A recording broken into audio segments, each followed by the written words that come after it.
بسم اللہ الرحمن الرحیم۔ عبد الرحمن الاعرج حضرت ابو ہریرہ رضی اللہ تعالی عنہ سے روایت کرتے ہیں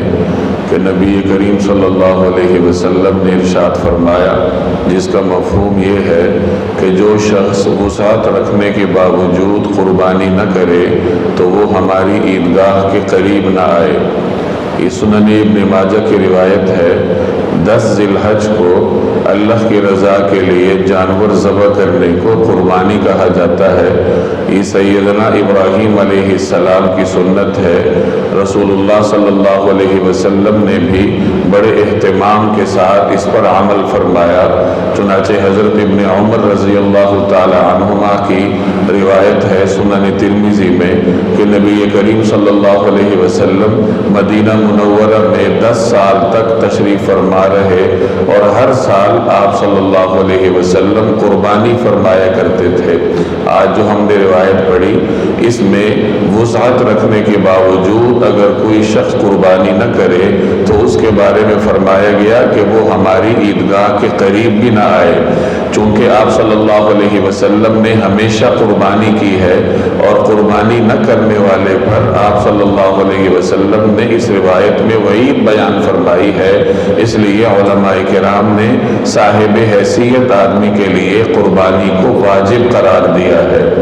اب یہ سمجھ لینا چاہیے کہ صاحب حیثیت کس کو کہتے ہیں، چونکہ حدیث میں فرمایا گیا کہ جو شخص وسعت رکھنے کے باوجود قربانی نہ کرے تو وہ ہماری عیدگاہ کے قریب نہ آئے، گویا کہ قربانی اس کے لیے واجب ہے جو وسعت رکھتا ہے۔ اب وسعت سے کیا مراد ہے تو علماء کرام فرماتے ہیں کہ جس شخص کی ملکیت میں 52.5 تولے چاندی کی قیمت کے برابر سونا ہو، چاندی ہو یا ضرورت سے زائد سامان ہو تو اس شخص کے اوپر قربانی واجب ہوگی۔ اب 52.5 تولے چاندی کی قیمت کتنی ہوگی،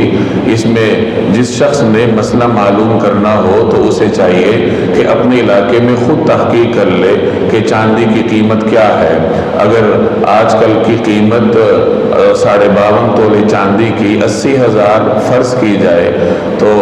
اس کا مطلب یہ ہوگا کہ بقرہ عید کے دن اگر کسی شخص کے پاس 80,000 روپیہ کیش ہے یا 80,000 روپے کی مالیت کا سونا ہے یا 80,000 روپے کی مالیت کی چاندی ہے یا 80,000 روپے کی مالیت کا ضرورت سے زائد سامان اس کی ملکیت میں اور اس کے گھر میں ہے، یا اس کے پاس تھوڑا سا سونا ہے، کچھ کرنسی ہے اور کچھ ضرورت سے زائد سامان ہے اور ان سب کو ملایا جائے تو مالیت 80,000 تک پہنچ جاتی ہے، تو ایسا شخص صاحب حیثیت کہلاتا ہے اور اس کے اوپر قربانی واجب ہوگی۔ اس میں یہ بھی سمجھ لیجئے کہ بعض اوقات ایک آدمی کے پاس ضرورت سے زائد اتنا سامان گھر میں موجود ہوتا ہے جس کی قیمت 52.5 تولے چاندی کی مالیت کے برابر ہوتی ہے، البتہ کسی وجہ سے اس کے پاس کیش نہیں ہوتا تو قربانی پھر بھی اس کے اوپر واجب ہوگی اور اسے چاہیے کہ کہیں سے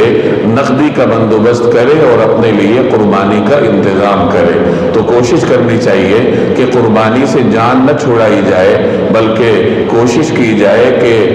اس سعادت میں اپنے لیے حصہ تلاش کیا جائے۔ اگر کسی شخص کی حیثیت بکرا خریدنے کی نہیں ہے تو وہ کسی بڑے جانور میں اپنے لیے حصے کا بھی بندوبست کر سکتا ہے، اس کا بھی اتنا ہی ثواب ہے جتنا ثواب ایک الگ بکرا قربان کرنے کا ہے۔ اللہ تبارک و تعالی عمل کرنے کی توفیق عطا فرمائے۔